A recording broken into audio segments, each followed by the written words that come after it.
राज्यसभेमध्ये याच्या संदर्भामध्ये एक बिल तयार केलेलं आहे की भाजीपाला मार्केट हा उघड्यावर असू नये, मच्छी मार्केट देखील उघड्यावर असू नये।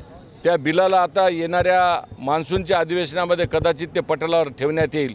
हा फक्त नांदेडचा विषय नाही तर देशभरामध्ये अनेक ठिकाणी अशा पद्धतीचे भाजी मार्केट हे उघड्यावर विक्रीस येतात, मांस विक्री उघड्यावर होते आणि अशा प्रकारचे मत्स्य व्यवसाय पण उघड्यावर होतात।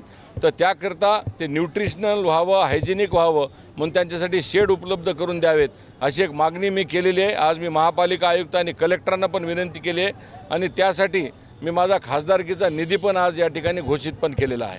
नांदेडमधील शिवसेना आणि राष्ट्रवादीच्या आमदाराला असं वाटतं की महानगरपालिकेचं प्राधिकरण झालं पाहिजे, तुम्हाला काय वाटतं? यामध्ये आम्ही सगळेजण मिळून एकत्रितरित्या विकासाच्या दृष्टीने पुढे जात आहोत। प्राधिकरण व्हावे का डीपी व्हावे हा विषय आम्ही त्या दिवशी माननीय एकनाथ शिंदे साहेबांच्या समोर चर्चा केली। आम्ही एकमताने असं ठरवलेलं आहे की गुरु गोविंद सिंगांची नगरी आहे, ह्याला होली सिटीच्या दृष्टिकोनातून MRDAच्या MMRDAच्या माध्यमातून त्याच्या अंदर या नांदेडला मोठ्या प्रमाणावर निधी येणार असल्यामुळे डीपी प्लॅन होईल का प्राधिकरण होईल याच्यापेक्षा पुढे जाऊन मी तुम्हाला या ठिकाणी सांगू इच्छितो की येत्या वर्षभरात प्रधानमंत्र्यांचा दौरा आहे।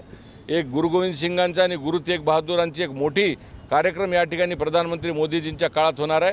त्यामुळे होली सिटीचा विकास आराखडा या नांदेड जिल्ह्याचा होणार आहे। त्यामुळे तुम्ही वादात पडू नका। आम्ही सगळे राजकारणी हातात हात घालून या नांदेड जिल्ह्याला एक होली सिटीचा दर्जा देणार आहोत आणि त्याच्यासाठी प्रचंड मोठा निधी नरेंद्र मोदीजी स्वतः येऊन डिक्लेअर करणार आहेत। प्रधानमंत्री नरेंद्र मोदींचं मनापासून आभार व्यक्त करेन। विशेषतः महाराष्ट्राचे यशस्वी मुख्यमंत्री देवेंद्रजी फडणवीस साहेब, आमचे पूर्ण 11 जे किल्ले आहेत यांचा समावेश आज युनेस्कोमध्ये झाला आहे। ही एक फार मोठी आनंदाची बाब महाराष्ट्रासाठी आहे आणि महाराष्ट्रातल्या जनतेने आज आनंदोत्सव साजरा केला आहे। छत्रपती शिवरायांच्या काळातले हे किल्ले ज्या पद्धतीने युनेस्कोने त्याला एक जागतिक दर्जा दिलेला आहे ते आमच्या सगळ्या महाराष्ट्रातल्या जनतेचा एक अभिमान। आमची आज या ठिकाणी संपूर्ण महाराष्ट्रातली जनता आनंद व्यक्त करत आहे।